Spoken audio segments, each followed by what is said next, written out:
Olá, pessoal. Aqui quem fala é a professora Maria Thalita e o tema da nossa aula de hoje é metabolismo celular. Vamos lá? Quando vocês ouvem falar assim, metabolismo celular, lembra logo de quê? A gente tem que dividir aqui em dois, né? Celular vem da célula, né? Das nossas células,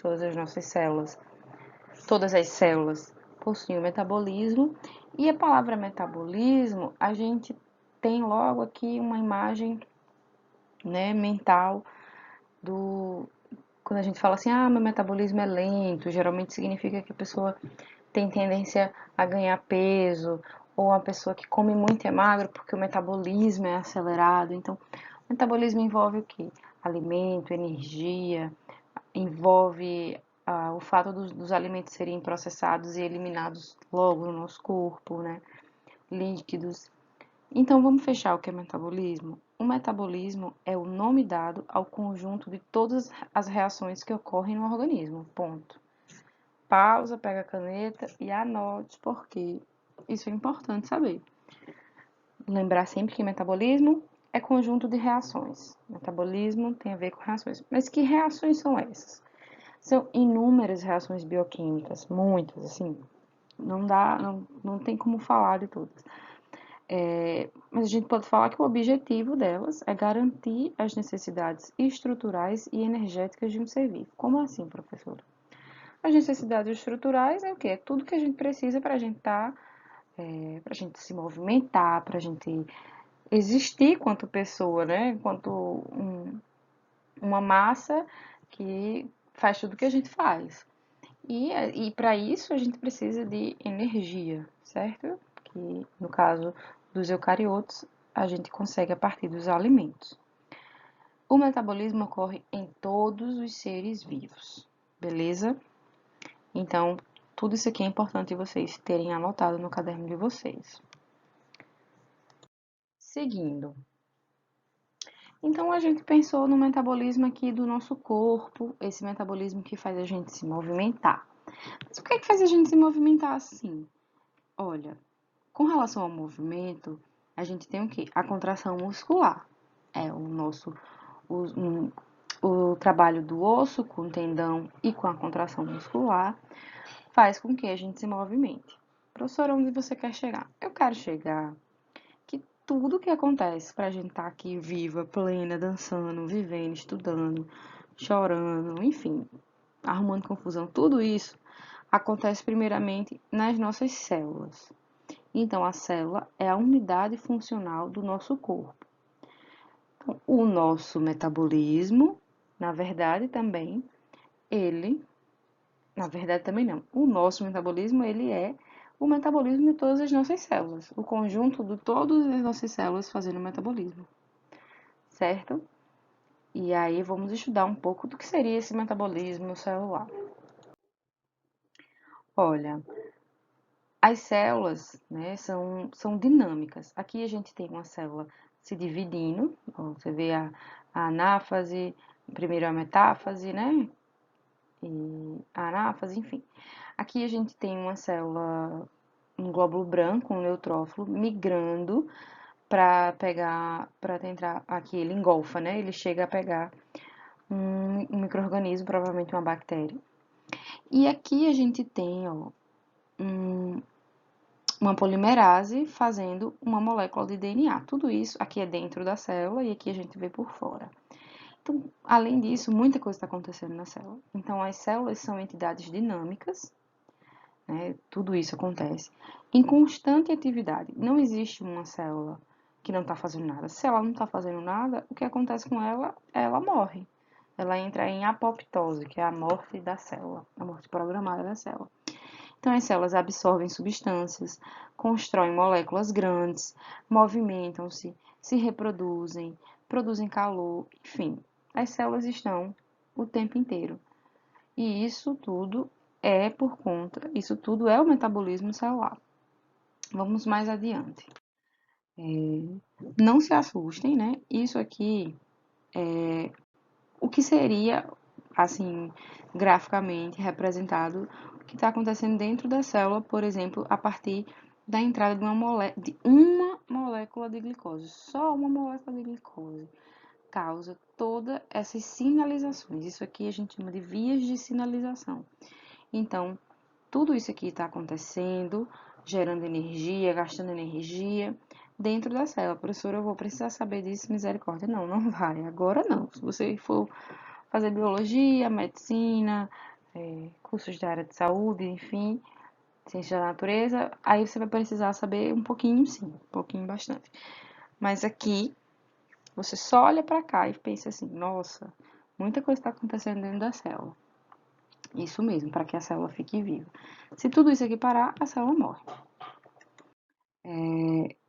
E aí tem dois conceitos muito importantes para vocês aprenderem nessa aula.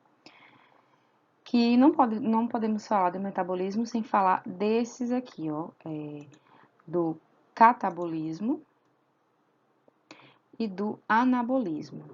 Ah, professora, eu já ouvi falar isso em algum lugar, na academia, né? Pois é, na academia. Mas vamos pensar o seguinte: quando a gente se alimenta, os nutrientes entram aqui no nosso corpo. É preciso quebrar tudo para poder entrar nas células e a gente conseguir utilizar. Então, aqui ó, entrou o açúcar, aqui no estômago, esse açúcar é todo quebrado para poder entrar nas nossas células. Então, uma parte é quebrada fora das células, uma parte é quebrada dentro das células. Quando é quebrado dentro das células, faz parte do metabolismo celular, e nós temos que a essa quebra de moléculas nós damos o nome de catabolismo. O contrário é o anabolismo. Então, quando você está na academia fazendo com que seu músculo cresça, você está permitindo que ocorra o anabolismo. Se você fica sem se alimentar e seu corpo começa a quebrar o músculo, né? Então, está acontecendo o catabolismo. Então, vamos lá. Dentro do metabolismo celular, nós temos duas etapas. O catabolismo, dois fenômenos, né? O catabolismo e o anabolismo são fenômenos distintos e opostos. O catabolismo é a construção de grandes moléculas dentro da célula. E o anabolismo é a quebra dessas grandes moléculas. Professora, que grandes moléculas? Olha, anota aí que eu vou falar, dá pausa. Existem 4 grandes grupos de grandes moléculas nas nossas células, que são os mais importantes. A gente fala dos macronutrientes, né? São as proteínas, que são enormes, são os açúcares, são os lipídios e são os ácidos nucleicos, que formam o DNA e o RNA. São as grandes moléculas da nossa célula. E essas grandes moléculas, elas tanto são quebradas quanto elas são construídas. Então, se vocês acham que a vida de dormir, acordar e estudar é repetitiva, imagina a vida de uma célula. Então, aqui, vamos pensar aqui de novo. Ó. Por exemplo, em anabolismo e catabolismo. O anabolismo, a gente tem as estruturas em suas unidades mínimas e elas são levadas a construírem uma molécula grande, a participarem de uma molécula grande, através do anabolismo. E o contrário é o catabolismo, certo? Se você pensar que isso aqui é uma proteína, os retângulos vão representar os aminoácidos. Os aminoácidos são as unidades estruturais das proteínas. Então, aqui é um peptídeo, que são aminoácidos ligados, e aqui são os aminoácidos simples soltos. Quebra, constrói. Como que a gente decora, professor? Então, assim, ó, quando o seu celular cai no chão, ele quebra. Aí você vai catar os pedaços antes que sua mãe veja e, né, você vai resolver isso. Para resolver isso, sua mãe vai dizer assim, olha, eu não tenho dinheiro, não tem como resolver esse problema que você arrumou. E agora? Aí você vai fazer bolos para vender e comprar o celular. Então, o anabolismo é você construindo bolos para comprar o celular. A gente não é muito bom não, mas enfim, na hora lá do aperreio que a pessoa precisa de algo para lembrar, vocês tenho certeza que vocês vão lembrar disso, tá bom? Se alguém pensar em algo melhor, por favor, me escreve. Vamos lá de novo. O metabolismo começa Na verdade, assim, não tem muito início, meio e fim, tá acontecendo o tempo inteiro, desde que a gente surgiu lá como zigoto. Mas pensa aqui, vocês como é aquele ovinho frito de manhã.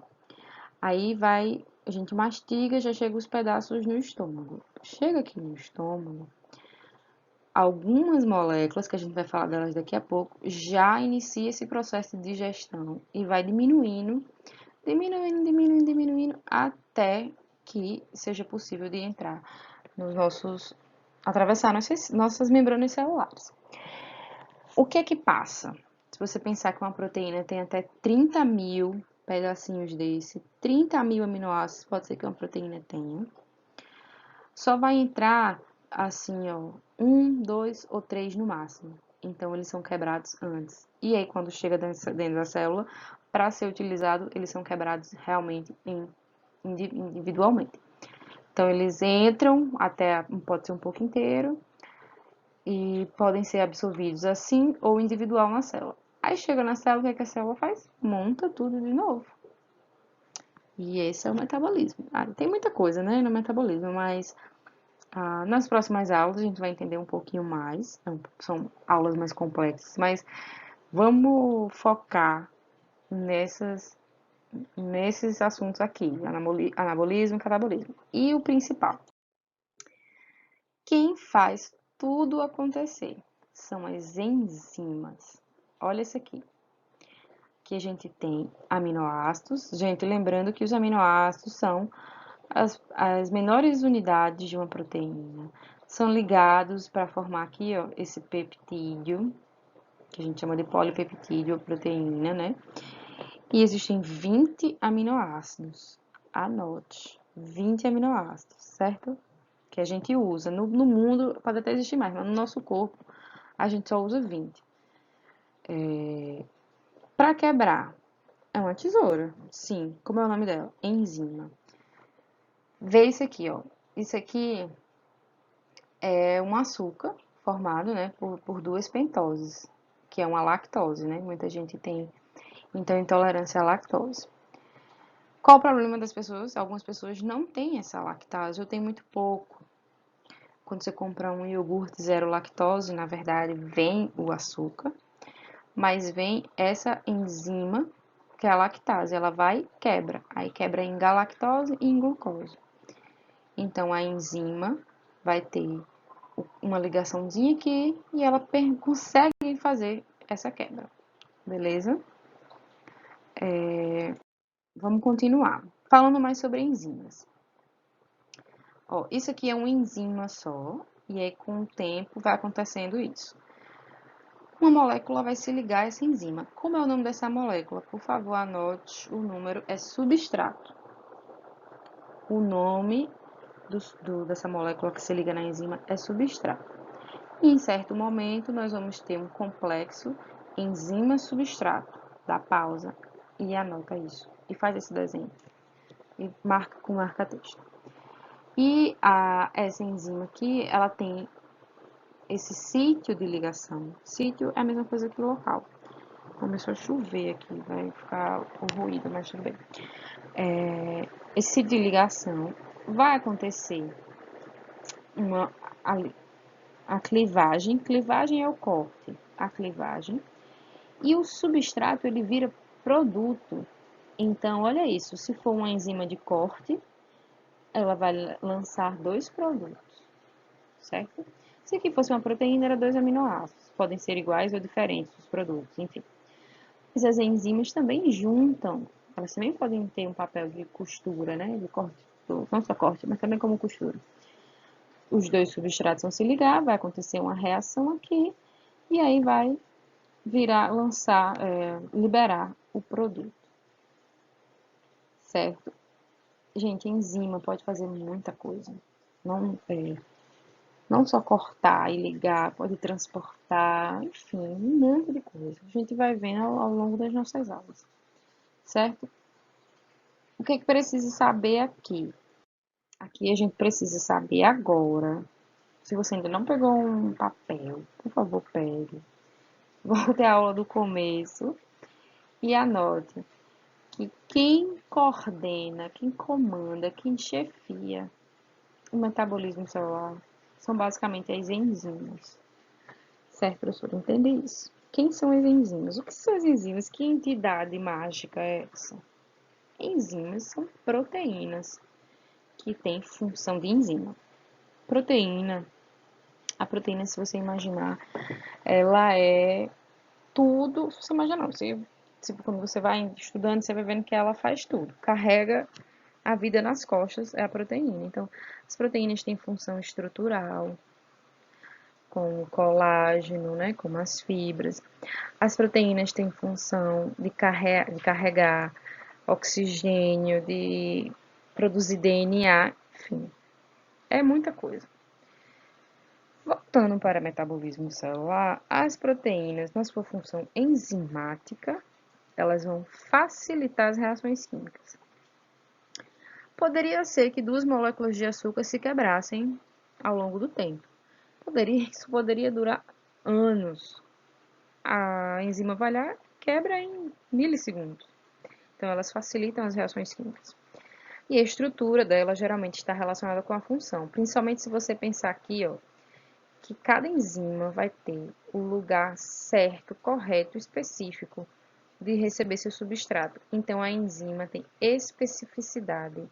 Ela tem o lugar do seu substrato, né? Antigamente falava que era um modelo chave e fechadura. Não usa muito mais isso não, mas enfim, ainda é. Importante lembrar, a enzima não é consumida na reação. O que é assim, professora? Ó, você vê aqui que o produto ele é modificado, mas a enzima ela sai intacta. Ela tem uma meia-vida. As enzimas vão se degradando ao longo do tempo. Mas não é, por exemplo, fez um serviço, morreu. Não. Aqui, ela faz isso aqui várias e várias e várias e várias vezes. Aqui, ó, nesse GIF aqui, a gente vê que a enzima, ela tem um sítio ativo, está em inglês, né? Enzima, sítio ativo. O sítio ativo é o sítio em que o substrato se liga e ocorre a reação. E a enzima sai intacta desse encontro. Outra coisa, geralmente as enzimas terminam com lipase, terminam com ase, como é o exemplo da lipase, que é a enzima que quebra lipídio. Faltou fechar aqui esse parênteses. Geralmente, o nome indica o que ela faz. Então, ase, enzima, né, que quebra o lipídio. Mas, tipo assim, a pepsina é uma enzima do nosso estômago que quebra a proteína lá no estômago. Pepsina, enfim. Nem sempre dá certo. Vamos aqui mais uma vez, mais uma oportunidade. E esse aqui precisa realmente, se não escreveu até agora, escreve esse aqui, ó. A enzima mais o substrato é igual enzima substrato. Tá vendo? E aqui você tem a enzima intacta mais os produtos liberados. Na equação acima, E representa enzima, S representa substrato. S complexo enzima substrato e P os produtos na reação. Show de bola. Então agora todos vocês sabem sobre as enzimas. Então, as enzimas, o que mais dá para saber das enzimas? Como eu falei, as enzimas elas podem atuar dentro e fora das células. Como assim? Eu lembro que eu falei que a pepsina, que ela está dentro do nosso estômago e ela quebra as proteínas, né, lá no nosso, quando está lá no estômago. Ela é produzida dentro de uma célula e liberada lá para o estômago. Aqui a gente tem o quê? Uma reação enzimática, onde, a partir de um corte, o conteúdo das células foram expostos, saiu. Inclusive saindo enzimas como a catalase. A catalase é uma enzima que quebra peróxido de hidrogênio. O que é peróxido de hidrogênio? Água oxigenada. Se tu joga água oxigenada na ferida, borbulha. Quem é responsável por essas bolhas? A catalase. Ela quebra a molécula de H2O2, que é o peróxido de hidrogênio, em H2O e água. Então, sai água e bolinhas. Assim, nós temos uma enzima funcionando também fora das células. Isso também dá certo se você colocar aqui no laboratório, a catalase, desculpa, com água oxigenada, também vai acontecer essa reação. Vamos falar um pouquinho mais das enzimas, e aqui eu acredito que seja uma das principais coisas para saber. Peço desculpa se estiver fazendo muito barulho no áudio, que tá chovendo, passando o carro, enfim. As enzimas são maravilhosas, elas fazem tudo certo. Mas elas precisam dos mimos dela. Agora o cachorro começou a latir. Quais são os mimos das enzimas? pH, temperatura e o substrato. Como assim? Elas precisam de ter um pH e uma temperatura ótima. Se não tiver bom, elas não vão trabalhar, certo? Porque vai alterar a estrutura dela. A gente vai ver que a função das proteínas tem muito a ver com a estrutura. Se a proteína precisa, se a enzima precisa ser dobrada para funcionar e ela fica assim reta, ela não vai funcionar. Com relação ao pH, olha só, a gente vai ter aqui velocidade da reação e valores de pH. Se o pH está baixo, aí a enzima não está funcionando. O pH vai aumentando, ela começa a crescer também a sua atividade, ela começa a fazer o que ela tem que fazer. Aqui é o valor ótimo. A partir daqui, se o pH aumenta muito, começa a cair a atividade dela. Então, ela tem que trabalhar nessa faixa aqui. Então, aqui é o gráfico de velocidade de uma reação enzimática hipotética em função do pH. O que acontece? Cada enzima vai ter um pH ideal. A pepsina que eu falei do estômago, olha o pH dela, 1,5. Isso aqui é muito ácido mesmo. A urease, que é lá da urina, pH neutro, 7, certo? E a lipase do pâncreas já tem um pH básico, que é 8, acima de 7 já é básico. E por aí vai. Ó, lembrando aqui, para quem não ficou meio perdido com pH. Professor, eu nunca sei o que é pH, pensa assim. pH é a concentração de íons de hidrogênio. Pronto. Os íons de hidrogênio, eles têm uma carga, aí gera um potencial. Aí esse potencial muda a solução. A solução ela pode ser ácida, neutra ou alcalina. Então, ó, de 1 a 7 ela é considerada ácida, antes de 7, né? Aqui nessa faixa 6,5, 7,5 ela é neutra e acima disso ela vai ser básica. Então, por exemplo, suco gástrico tá aqui, ácido. Um café é ácido 5, mas olha só, o café é 5 e o suco gástrico é 2, né? Não é tão ácido quanto o suco gástrico.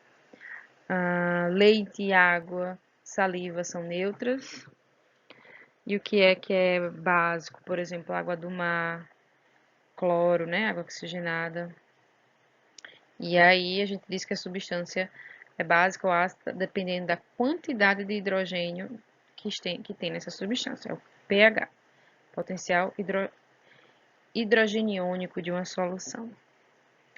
Voltando para a nossa realidade, que é o outro mimo que a enzima merece é uma temperatura ótima. Olha só, o gráfico é muito semelhante. Ela trabalha, né, de forma melhor se ela está numa temperatura ideal. Se a temperatura aumenta, cai assim vertiginosamente. E, gente, as enzimas estão no nosso corpo. A temperatura ótima do enzima geralmente é aqui nessa faixa de 36, 37. Quando a gente está com febre, o problema maior da febre é justamente desnaturar, ou seja, quebrar nossas proteínas. Por isso que é tão perigoso ficar com febre alta há muito tempo. Mas a febre é uma forma do nosso organismo de se defender. Porque se ele pode quebrar enzima, ele pode quebrar a enzima do vírus e da bactéria e ele vai tentar quebrar através desse aumento de temperatura. Segura as pontas que agora a gente vai destruir esse micro-organismo que está dentro da gente. E aí também faz um pouco mal para a gente, mas é a tentativa do corpo, certo? E com relação à quantidade de substrato é o seguinte, a curva muda, ó, vê isso, a curva aqui mudou muito. Começa aqui do zero, sem nenhum substrato. Aqui é a velocidade da reação e concentração do substrato. Não tem nenhum substrato. Aí adicionei substrato. Aí ela, opa, tô aqui, tô ativa, tô fazendo meu serviço. Tô colocando mais substrato. Ela, tô também. Imagina, você tá com fome e eu tô dando a você comida. Aí você, opa, tô comendo. E aí você vai, come, come, come. Chega um momento que você não aguenta mais. Acabou, saturou. É o ponto de saturação. Tô saturada, não dá mais. Olha isso aqui, baixa concentração de substrato. Eu tenho enzimas aqui, ó, sem ter o que fazer. Eu vou botando, elas vão pegando mais substrato. Chega um momento que não tem mais enzima. Então, não tem mais produto a mais, que é isso aqui, ó. Saturou, é um platô. Toda vez que chega na biologia e algo que estava crescendo para de crescer, ele alcançou um platô. Platô. Vocês voltem e anotem tudo isso, viu? Por favor. Ah, tá. E aqui, acho que tá acabando, né? É um conceito interessante. As enzimas, algumas enzimas são simples, elas estão lá e os mimos delas são simples. Tô bem, tô atuando. Já tem as enzimas não, que elas preferem, que elas precisam de um carinho a mais. O que é esse carinho? É uma moléculazinha que vai se ligar nela. Só depois que essa molécula se liga é que essa enzima consegue trabalhar. Seria o que dinheiro pra gente, mas brincadeira. Às vezes é um íon, é uma vitamina, por isso que vitamina é tão importante. Se tem umas enzimas que não trabalham muito com a vitamina, e aí começa a ter os distúrbios, certo? Quando a enzima ela precisa dessa molécula, que se chama coenzima, a gente fala que a enzima é uma apoenzima, apo vem de parte e olo vem de inteira. Quando a coenzima se liga, você tem uma molécula inteira. Gente, só lembrar que existem moléculas, existem enzimas que precisam de uma ajudinha, e o nome da ajudinha é coenzima. Anote, coenzima. Tá. E por fim, isso aqui é o seguinte, que é um cerejinha do bolo. Vocês precisam saber. As enzimas, elas podem ser inibidas. Imagina, né? Chega uma hora que você precisa que aquilo pare de acontecer. Então, como você pode inibir uma enzima? Você pode colocar uma molécula que se encaixe lá no sítio ativo, aí ela vai competir. Então, aqui eu tenho um substrato. Aí eu vou e coloco uma molécula que é muito parecida com o substrato, ele vai e liga. Aí ela fica confusa aqui, ó. Ela se liga aos dois e isso faz com que atrapalhe o serviço dela. Então, eu estou inibindo a atividade dela. O não competitivo é quando a molécula se liga em outro local, aí liga nela aqui, ó, e aí a enzima fica de um jeito que não consegue mais trabalhar. E incompetitivos é quando ele se liga aqui, certo? Não é muito no lugar do substrato, mas é bem próximo e ele impede que ocorra a atividade, certo? Professora, eu não entendi nada, beleza, vem cá. Sabe o que é isso aqui? Vou te falar. Aqui é uma via de como acontece a inflamação. Quando a gente está com um problema na inflamação, tem essa enzima aqui chamada fosfolipase. Ela quebra a gordura em ácido araquidônico. Aí chega a ciclooxigenase e a lipoxigenase. Professora, eu não quero aprender isso. Não precisa, só escuta o que eu estou falando. E vai quebrar o ácido araquidônico em leucotrieno, prostaglandinas e tromboxanos. Isso vai dar o quê, professora? Isso vai dar dor, febre, agregação plaquetária. Isso aqui é a inflamação. É o caminho da inflamação. Quando você toma um anti-inflamatório, ele vem aqui, ó. Deixa eu pegar uma canetinha. E ele bloqueia a ciclooxigenase. Aí, tudo isso aqui deixa de existir. Aí você fica sem inflamação, um inibidor de uma ação enzimática. Por isso que é importante a gente conhecer a fundo tudo que tem no nosso corpo, porque isso, né, nos permite também utilizar ao nosso favor. Pronto, chegamos aqui ao final. Vamos fazer uma rápida revisão, que vocês lembram de tudo, obviamente. O que é o metabolismo celular? São as reações químicas. Qual o objetivo? Nos oferecer estrutura e energia. Que tipos de fenômenos acontecem no metabolismo celular? Anabolismo, quando as moléculas são unidas para formar uma molécula grande, certo? Um polímero. E o catabolismo, quando essa molécula ela é quebrada. Quebrada por quem? Por enzimas, que são a rainha do rolê, beleza? As enzimas, elas têm um sítio ativo e se ligam a um substrato de forma específica. Elas precisam dos mimos delas. Quais são os mimos? pH, temperatura ótima e a quantidade de substrato também influencia. Então é isso, certo? Espero que vocês tenham gostado. Essa aula foi toda baseada no primeiro capítulo desse livro. E a gente vai se ver para responder questões e tirar dúvidas. Obrigada por ter assistido até aqui e até mais.